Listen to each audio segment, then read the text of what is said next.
What are we discussing on today's podcast? Who asked? Well, we got to break down the D-backs taking care of business against the Cubs and the Giants and looking ahead to the future, the final 9 games of the year. Where does Corbin Carroll's rookie season rank among all Rookie of the Year winners since 2000? And then predictions for the final 9 games. I came up with these myself. So breaking it all down on today's Locked on Diamondbacks podcast.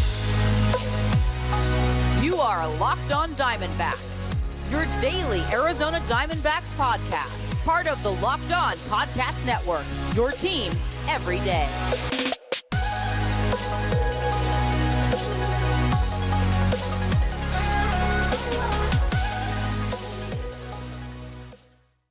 Welcome into the Locked on Diamondbacks podcast, part of the Locked on Podcast Network, your team every day. This episode is brought to you by Bird Dogs. Go to birddogs.com/lockedonmlb or enter promo code LOCKEDONMLB for a free water bottle with any order. You won't want to take your Bird Dogs off. We promise you. I'm Millard Thomas, host of this wonderful podcast, of course, multimedia journalist and I'm a graphic designer. So please go check out my website, millardthomas24.myportfolio.com. On there you can see all my latest work, from my packages to my articles to my photos and my graphic design. If you want to see more content by me, just follow me on Twitter at CareerThomas24 for my personal account, or look up Locked on Diamondbacks, both Twitter, Instagram for the podcast handle. And of course, thank you for making Locked on Diamondbacks your first listen every day. I would not be able to do this podcast without you, my loyal listeners, sharing, subscribing, reviewing, doing all that so I could do this podcast for you. Thank you. It's free and available on all platforms, so please continue to tell your friends. Excuse me, I had a cough real quick. Now let's get right into the Locked on Diamondbacks podcast, and let's discuss the D-backs taking care of business with their play over the last week, because they had two major series against opponents directly in their way in this wild card race. The Cubs were actually ahead of the D-backs, owning that second wild card spot. They had like a 1.5 game lead or something when the D-backs faced off against the Cubs in that game one. D-backs end up with a sweep against the Cubs, win the tiebreaker over the Cubs, and then you go against the San Francisco Giants team, who owned the tiebreaker against the D-backs entering the series, but the D-backs were able to take it to San Fran, win the 2-game small series, and take the tiebreaker over them. And now the D-backs own tiebreakers over the Cubs and the Giants, and they don't own it over the Marlins, Phillies, and Reds. But the D-backs at the end of the season finally look like they're back on track, and they are at least back on track against opponents in the wild card race. I did this little exercise on the podcast the other day where if you look at the last month plus, like the last 5.5, 6 weeks, the D-backs are only good against teams in the wild card race. Teams that are out the playoffs or teams that are leading their division, they have not been good against over the last month. But teams that are directly, not even in the National League, AL wild card race, teams like the Texas Rangers, the D-backs have dominated those teams. I don't know why. If you're in a wild card race, the D-backs are going to play really well against you. And we saw that this past week. They were phenomenal against the Giants. We saw the offense come alive against San Fran. That first game against Alex Cobb, the D-backs took it to him, made him leave the game early with the little hip issue, 5 earned runs against Alex Cobb. Zach Gallen, another weird start. Then game 2, Logan Webb, who has been a big nemesis of the D-backs. He's really owned the D-backs in his career, and he still gave you a quality start, but it was a tough earned quality start for Logan Webb. 9 hits allowed, only 4 strikeouts, 2 walks, over 100 pitches thrown in 6 innings.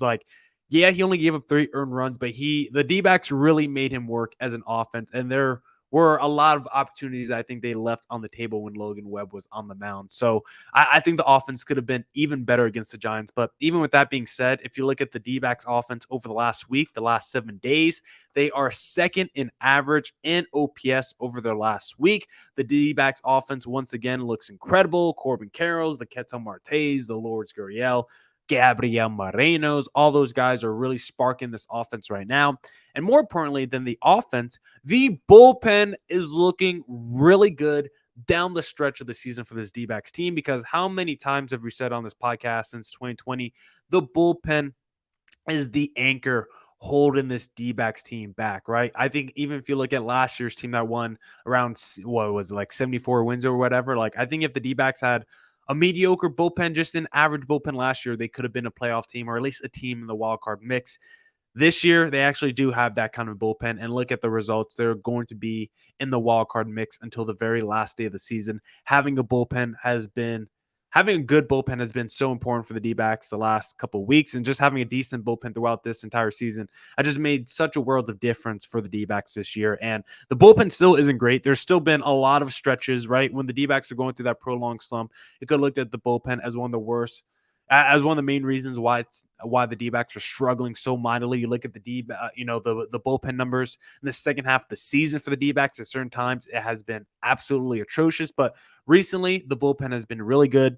Cal Nelson and Paul Sewald are the only relievers who have allowed earned runs over the past week. Cal Nelson 3 earned runs, Paul Sewald only 1 earned run. Everybody else has been absolutely clean and devastating out the bullpen for the D-backs. The team ERA over the past week, the whole pitching staff, 2.57. So not just the bullpen, but the starters outside of like a Zach Gallen have been pitching pretty well. We got a good Fott start in his most recent start, a good Merrill Kelly start as well. Need to get Zach Gallen back on track, but nice to see that the bullpen is at least pitching well and the offense is really well. So if your starter can give you 5 or 6 innings of 3 or 4 earn run ball right now, it looks like the offense can do enough to put 5, 6, 7 runs on the board. The bullpen can do 1 earned run or less as well. So I think a lot of things are working really well for the D-backs, and that's why they're winning games. Whenever you have a good bullpen and a good offense, you can win a lot of games like that, even though your rotation might be mediocre at that time.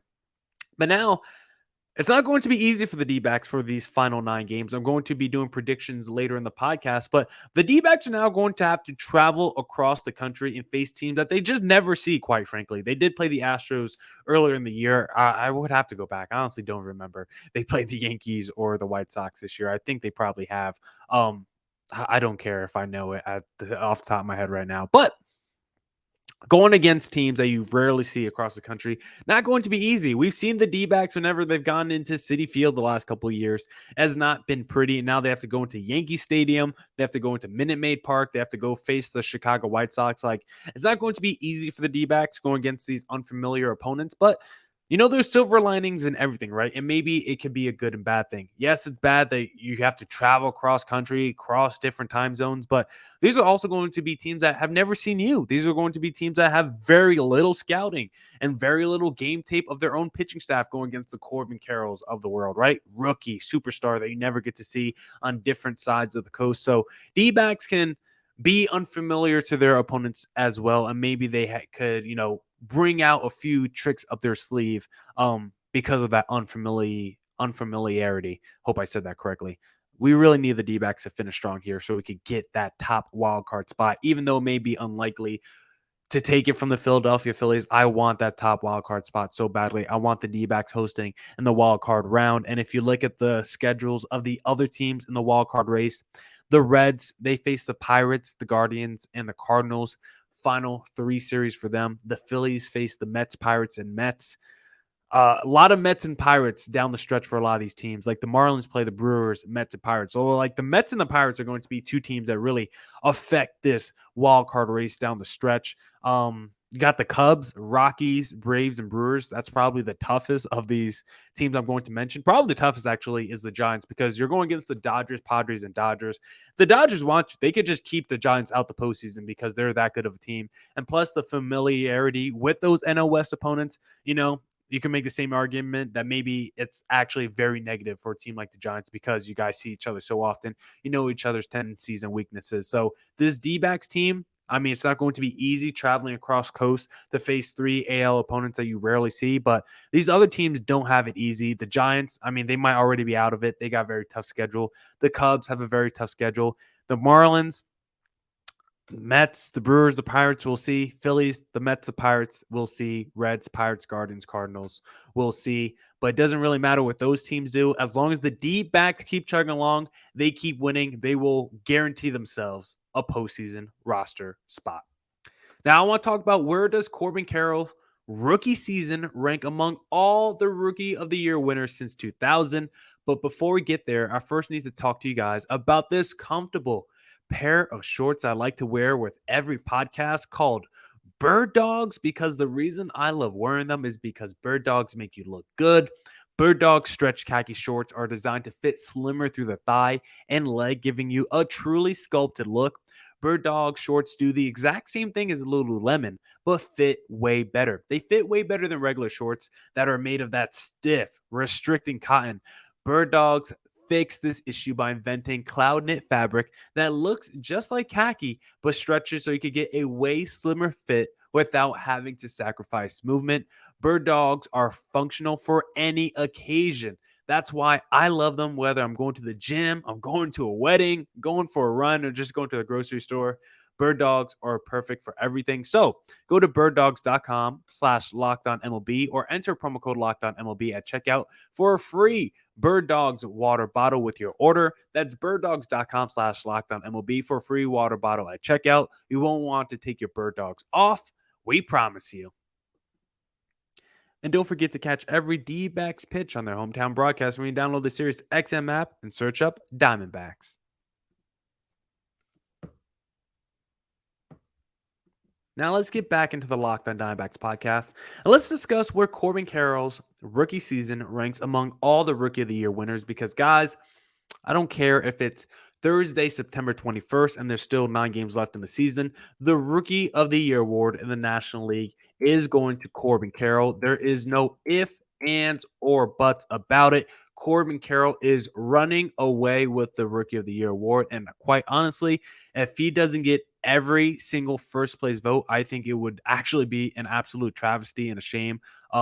They don't even have NL Rookie of the Year on FanDuel anymore because Corbin Carroll has locked it up and thrown away the key because he is having an all-time rookie season. But the point of this topic and segment is to talk about, I want to do a little exercise. Where does Corbin Carroll's rookie season rank among all Rookie of the Year winners since 2000? Because we know, of course, Corbin Carroll is just going off right now. All-star in his rookie season. At one point in the first half of the season, he was an MVP candidate, a top 5, guy on the FanDuel betting odds. He's not there currently, but I do think when the season ends, I mean, FanDuel only has like the top guys. They only have the top, the top 4 guys right now in the NL MVP, like guys who can actually win it. But I do think Corbin Carroll will finish like 8th, 9th, or 10th in the MVP voting shares, when the votes come out, because I do think Corbin Carroll will get some 4th and 5th place MVP votes and probably finish like 8th, 9th, or 10th in the MVP voting overall. But Corbin Carroll, even with that being said,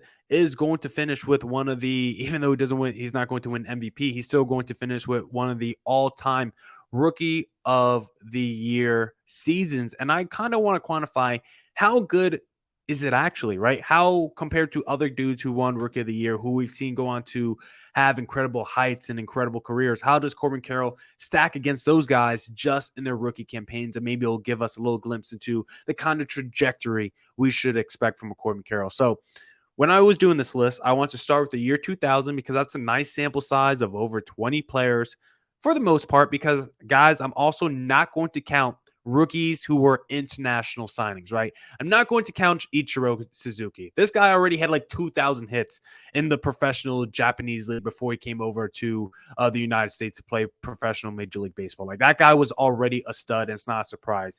There's some other guys. Jose Abreu, like, he was like 29 years old already a man. Like, I want to keep it to rookies, dudes who are like under 25 years old, who are to come up through the farm system and make their hay that way. So that's how we're doing this today. So this is how we're going to start off. Here's a list of players who had at least a 5 WAR in their rookie campaign. Albert Pujols, 6.6. Bryce Harper, 5.2. Mike Trout, 10.5. Chris Bryant, 5.3. Aaron Judge, 8. Corey Seager, 5.2. Pete Alonso, 5.5. Michael Harris, 5.3. And Julio Rodriguez, 6.2. Those are the only Rookie of the Year winners with at least a 5 WAR since 2000. Now, if we take it to players with at least a 5 WAR and at least 25 home runs. So off that list that I just named, just take Bryce Harper and Michael Harris off that list, right? You still got Pujols, Harper, Trout, Chris Bryant, Corey Seager, Aaron Judge, Pete Alonso, and Julio Rodriguez as the Rookie of the Year winners with at least 5 WAR and at least 25 home runs in their rookie campaign. But if you dive a little bit deeper and quantify it in the realm of at least a 5 WAR, at least 25 home runs, and at least 50 stolen bases. Who are the other rookies to do that? The answer is only Corbin Carroll. There is no other rookie with at least 25 home runs and 50 stolen bases ever. This is not just since 2000. No rookie ever has ever done what Corbin Carroll just did of 25 home runs and 50 stolen bases. Reaching those numbers in your rookie campaign is incredibly difficult. Ronald Acuna might join an exclusive 40-40 club, but just hitting 25 home runs and 50 stolen bases, like, it's hard to find that overlap of both power and speed with major leaguers, and also finding major leaguers that can at least steal 50 stolen bases, because there's not enough dudes that are being sent that many times. I think we're going to start seeing a shift over the next few years. I think this was the first year in Major League Baseball with the new rules, with the pickoff attempts and the pitching clock. Like, steals, I think, are just going to go bonkers over the next few years. I don't know if we ever get back to the Ricky Henderson days, but I could see, I mean, Ronald Acuna is going to have like pretty close to 75 stolen bases. Like, I could see over the next couple years, like maybe a Esteury Ruiz, maybe a Corbin Carroll, maybe a Ronald Acuna. Like, I think someone will crack 75, maybe 80 stolen bases over the next few years. And Corbin Carroll in his rookie season getting 50, I think, is a very impressive sign to do that. When you look at rookies since 2000 who have cleared just 50 stolen bases, there's only two. Ichiro Suzuki, who I'm not really counting in any of this exercise because he's an international player, and then Hanley Ramirez. Those are the only two rookies ever to clear 50 stolen bases since 2000. And if Corbin Carroll in these last 9 games can get up to 56 steals, he will tie Ichiro Suzuki for second most ever by Rookie of the Year winner. Now, number one all time, I don't think Corbin Carroll can catch in the last 9 games, because Vince Coleman back in 1985 had 110 steals. I don't know if we'll ever see a rookie once again crack 110 steals. Like, someone like Billy Hamilton could have cracked 110 steals in his rookie campaign, because he was definitely aggressive enough, and he definitely would have taken off enough to get to that many stolen bases. The only issue is Billy Hamilton just wasn't good enough to get on base enough. Like, if you took Corbin Carroll's skill set and put in Billy Hamilton's body, like, that's probably 110 steals. But unfortunately, Billy Hamilton was just a speed demon, and didn't have a ton of skill behind him. But moving on, Trout, Pujols, Aaron Judge, Pete Alonso, when you actually have to quantify the rookie season since 2000, that might be considered better than Corbin Carroll. I think you start with that list. Mike Trout, I mean, he was a near 40-40 guy as a Rookie of the Year winner. Let me pull up my MLB Rookie of the Year winners real quick, because I had the whole list right here. Mike Trout, I mean, he had 30 home runs and 49 stolen bases as a rookie. So I'm going to say he had a better rookie season than Corbin Carroll. I'll give you Aaron Judge, who had 52 home runs, 114 ribbies as a rookie. I'll give you him. I'll even give you Pete Alonso, who had a 260 average, but had like 1,000 OPS and 53 home runs. If you're going to have 50-plus home runs, I'm probably going to say he had a better rookie season than Corbin Carroll.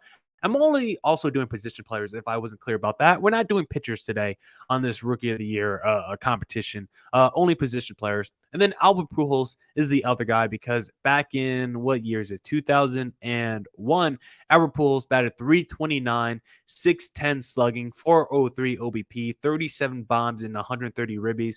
I'll give you those 4 guys were better than Corbin Carroll in their Rookie of the Year winner campaign.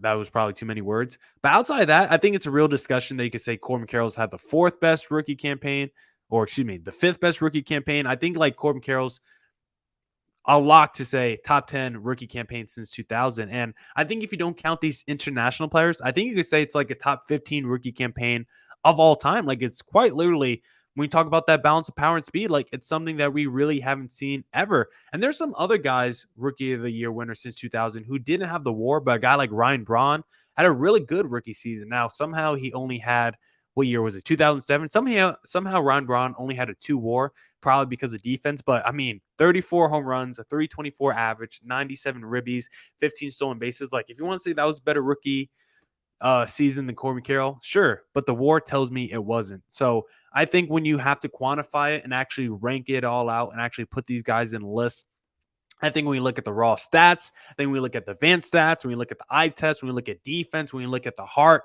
the spirit that Corbin Carroll plays with, and when you look at how infectious his play rubs off on his teammates, when you look at how his immediate impact with the D-backs this season has led to an increase in wins and a potential playoff berth, I think we combine all that. I think it's no doubt since 2000, Corbin Carroll has been a top 5 rookie that we've ever seen. I think top 15 all-time rookie campaign in Major League history.